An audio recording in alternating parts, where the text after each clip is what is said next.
this, which is truly insane. So Joan Meyer, this is the point that our country is getting to. Joan Meyer was a 98-year-old woman who she was a newswoman since 1953.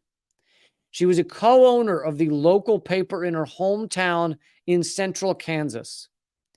She lived to see her Marion County Record, which was the newspaper, as well as her home, raided by police on Friday for reasons that both defied law and logic. The Marion County Record is this tiny newspaper. This woman has been a co-owner of it. She's been a newswoman since 1953. She lived through World War II, and her house was raided, and basically the stress killed her. She died soon afterwards.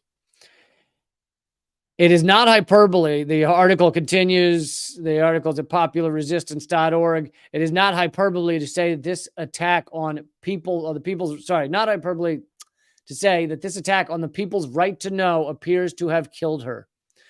On Friday, police showed up looking for evidence that a reporter had run an improper computer search to confirm an accurate report that a local business owner applying for a liquor license had lost her driver's license over a DUI. According to coverage of this story on the Record's website, the reporter made no attempt to conceal her identity, providing her name. What's more, the Record had decided not to run the story because editors questioned the motives of the tipster. The business owner's complaint did have a result, though. People across the country who would otherwise have lived and died never having heard of Carrie Newell now know that she lost her license after a drunk driving conviction and kept driving anyway. The police who followed up on the complaint stormed the Myers home and office, took computers, phones, and some of Miss Myers' completely unrelated stuff, including the router that connected to her Alexa speakers. And Miss Meyer said in an interview that she told a colleague that quote, these are Hitler tactics and something has to be done. So the police storm her home because either they or whoever provided the tip was offended, basically, that this newspaper was going to do a story on them. Either they had a contact in the police, connected to the police, or the police just got the tip and went nuts. Either way, it is incredibly fascistic.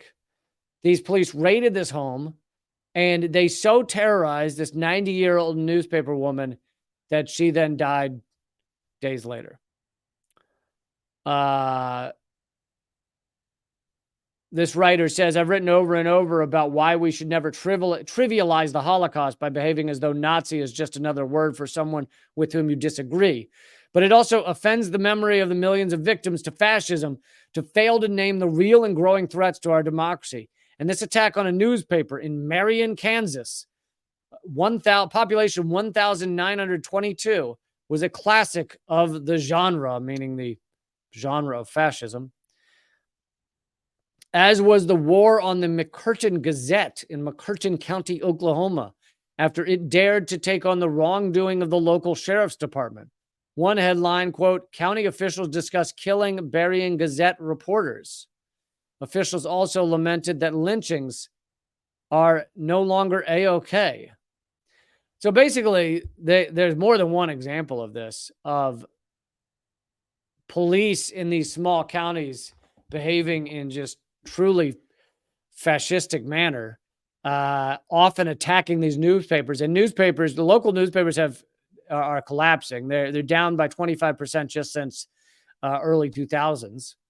And many of them have been taken over by a large corporate entity that can control whether they say anything negative about corporate America. And most of these papers, let's be honest, they're not radical papers. These are local papers They're mainly printing local stuff, but even when they print stuff about the national news, they probably are these reporters and editors are probably heavily influenced by the propaganda on our corporate netwaves.